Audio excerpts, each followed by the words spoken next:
Se você clicou nesse vídeo, você está interessado sobre mecanismos de defesa, certo? Mas antes de eu sair cuspindo aqui mecanismos de defesa, eu vou explicar como eles surgem e para que eles servem, ok? Eu separei 8 mecanismos, né? E tem alguns mais aí. Tem por volta de uns 15 aí, mais ou menos. Tem muitas definições sobre isso e aqui eu peguei uma mais simplificada para todo mundo entender, tranquilo. E depois levar isso para um terapeuta que vai conseguir ajudar melhor. Entendeu? Então a primeira coisa é que mecanismos de defesa, eles são uma ferramenta do inconsciente, tá? Você não consegue apertar um botão e ligar ele. É inconscientemente que isso acontece. E é uma forma de proteger o ego. Se você não sabe, mente é dividida em 3. Primeira parte pode ser chamada de id. Então o seu id é a sua essência mais pura, colocaremos assim, de uma maneira simples de entender. O ego é como se fosse um filtro para a sociedade. Tudo que é a sua essência passa por esse filtro e aí você fala, aí você faz, né? Então tudo passa pelo filtro do ego.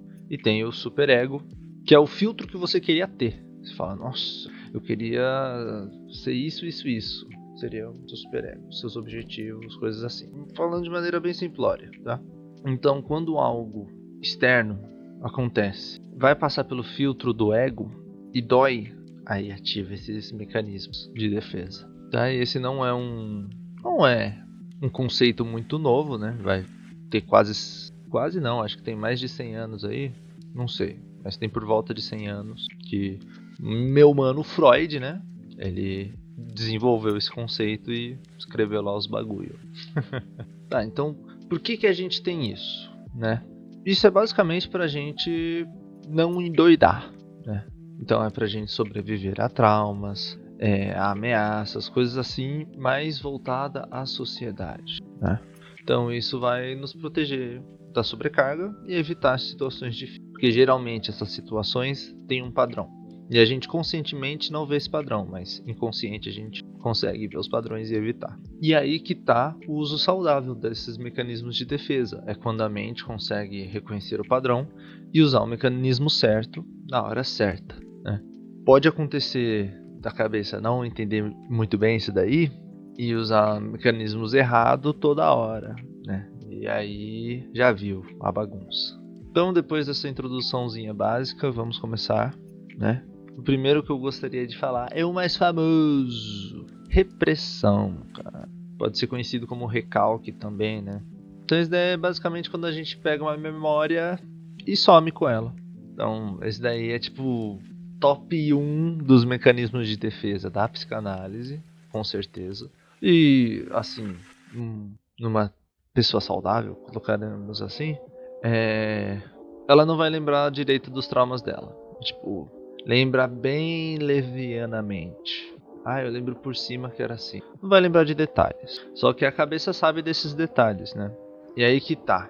Quando você conscientemente não sabe os detalhes, você só sabe o que aconteceu por cima, você vai evitar situações ou fazer situações se repetirem.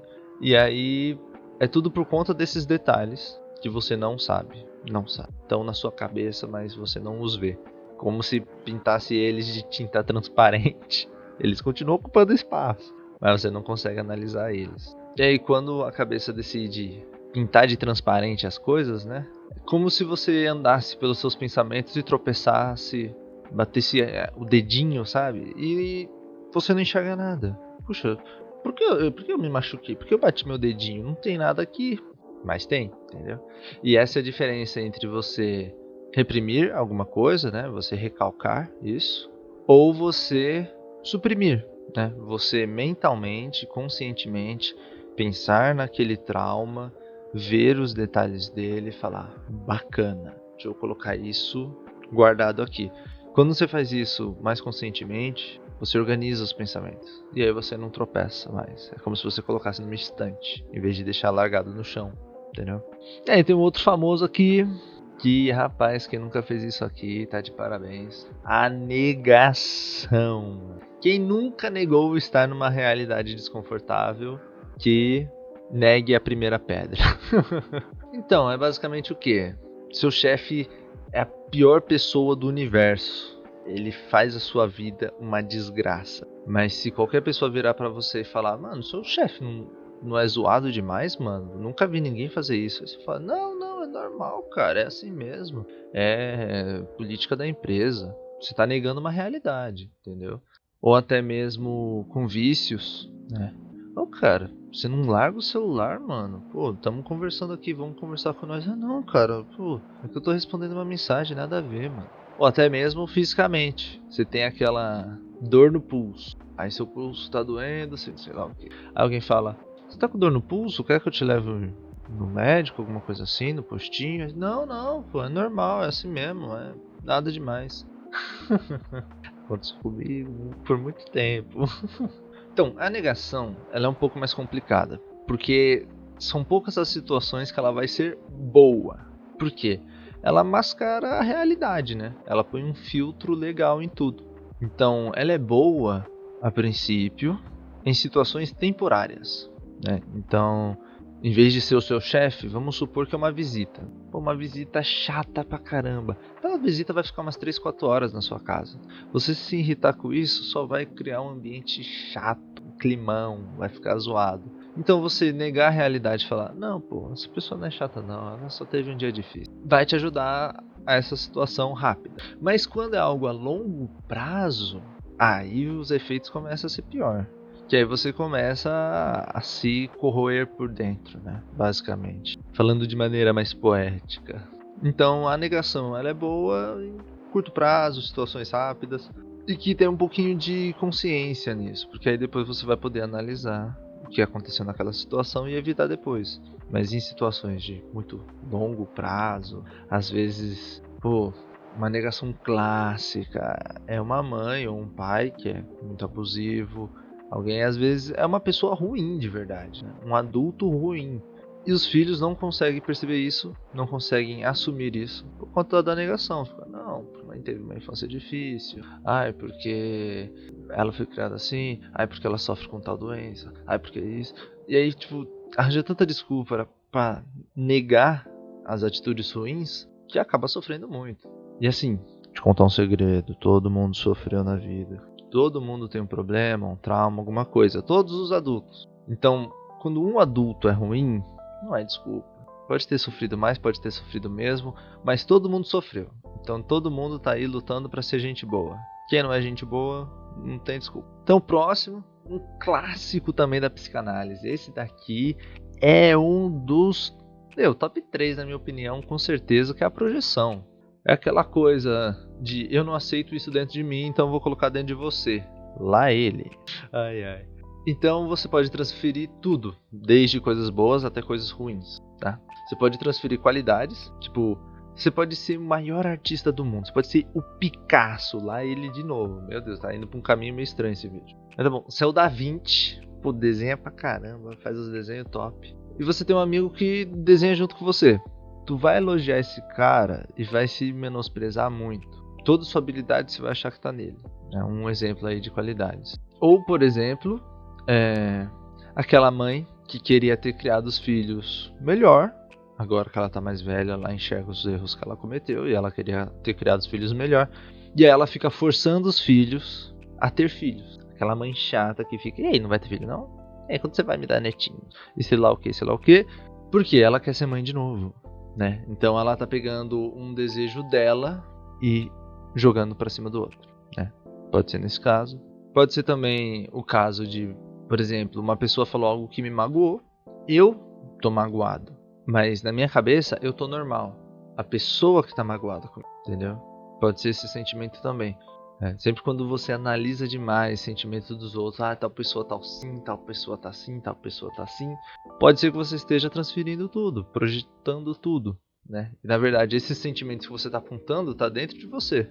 E isso acaba afetando muito como a gente socializa, né? Como a gente lida com a sociedade. Tanto se menosprezando muito por ficar externalizando qualidades e é meio chato conversar com pessoas que só se jogam pra baixo. Geralmente as pessoas acham paia. Então se você é a pessoa que nunca aponta as próprias qualidades, só fica cuspindo pros outros, é complicado de lidar. Além de que você vai ficar meio mal de só apontar a qualidade dos outros. E o contrário também é ruim. aquela pessoa que nunca erra, nunca nada, é sempre os outros. Também é ruim de lidar. Então a projeção não tem muitos pontos positivos, né? Geralmente ela vai estar ali sempre atrapalhando. E aí para você identificar ela, é prática, não tem jeito. Você vai ter que ver, ficar se autoanalisando. Ficar, pô, tal pessoa parece que tá brava comigo. Você, opa, não, acho que eu que tô bravo com ela, porque ela fez tal coisa e eu não fiz nada pra ela. Não tem como ela tá brava comigo se eu não fiz nada. Então é eu que tô bravo. Então eu vou conversar com ela, né? Então, puxar todas essas coisas pro consciente e racionalizar em cima vai ajudar. E falando em racionalização, é o próximo mecanismo de defesa.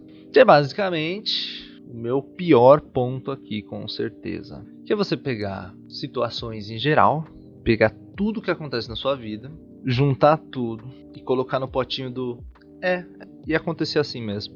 Que é basicamente você justificar tudo com lógica, né? Até coisas ilógicas, irracionais, tudo você tem um porquê, tem um motivo. Se você parar pra pensar, até pode ter, né? Mas não é assim também. Então é quando acontece uma situação e a gente fica colocando um milhão de filtros racionais. E aí a gente se sente mais confortável com isso, porque não, iria acontecer assim de qualquer jeito, por conta disso. E a gente fica mais tranquilo. Então, por exemplo, você quer comprar um mimo da Shopee. Fala, bom, eu poderia comprar isso mês que vem, quando girasse o cartão. Mas, eu vou comprar logo. Aí você compra. Ou, eu tô fazendo caminhada certinho todo dia, vou comprar um mimo pra mim. É racional isso. Você está se esforçando para fazer algo saudável. Você pode ganhar um presente. Ou, essa ideia é só para entregar terça, então eu vou fazer segunda à noite.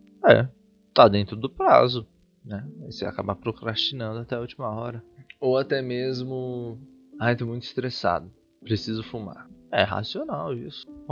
Vai resolver o problema.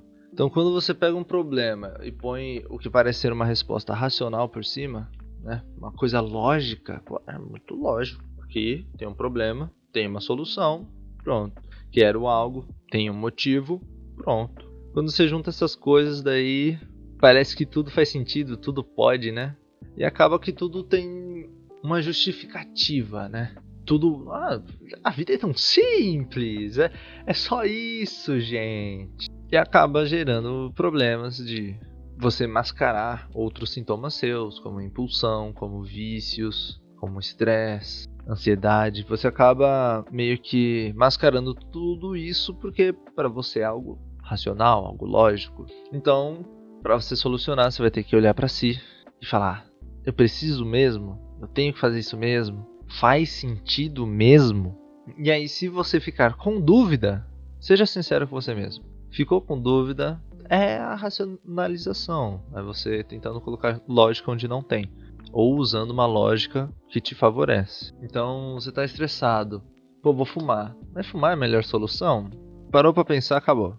Não é a melhor solução. E aí você já identifica um problema seu. Agora tem um que eu gosto. Esse eu acho legal demais, porque é muito doido. Formação reativa, cara. Formação reativa.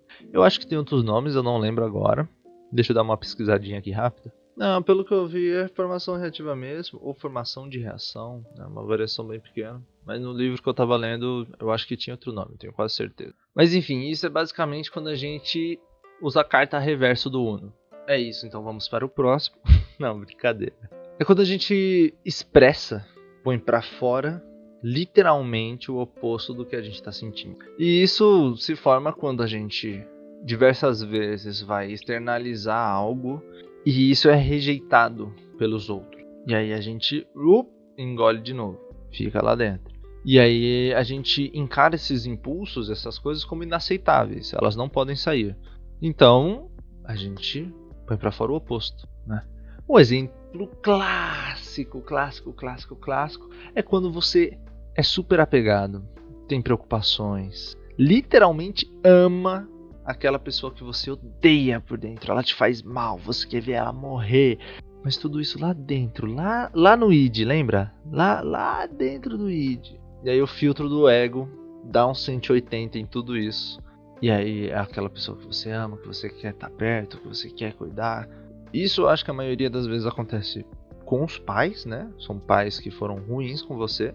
Só que toda vez que você demonstrava algo, pô, não gostei disso que meu pai fez. Toda vez que você externalizava isso, era castigo, era discussão, briga. E aí você percebeu que, opa, deixa eu me fechar aqui, nada tá acontecendo, te amo, papai. E isso é algo que vai te atrapalhar. Por quê?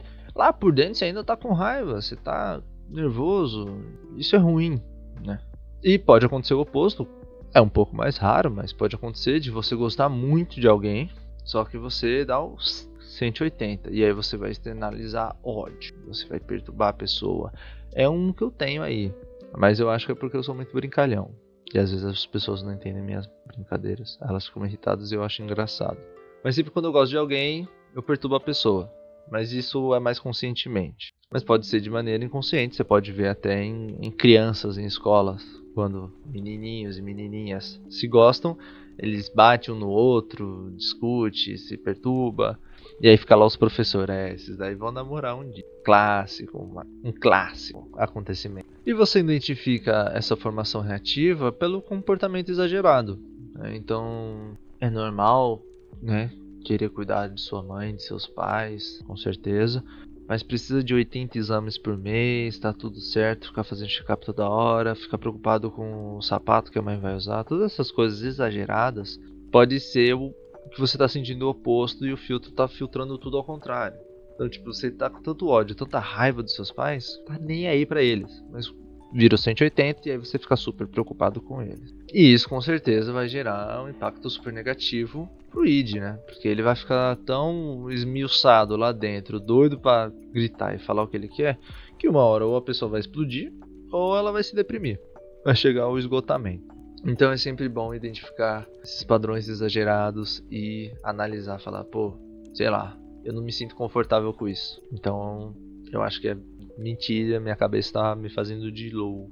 Então, um próximo aqui que eu gosto bastante, eu acho bem legal, que é o deslocamento, né? Então é basicamente você pegar um sentimento que você tem num alvo grande e você desloca isso para um alvo menor.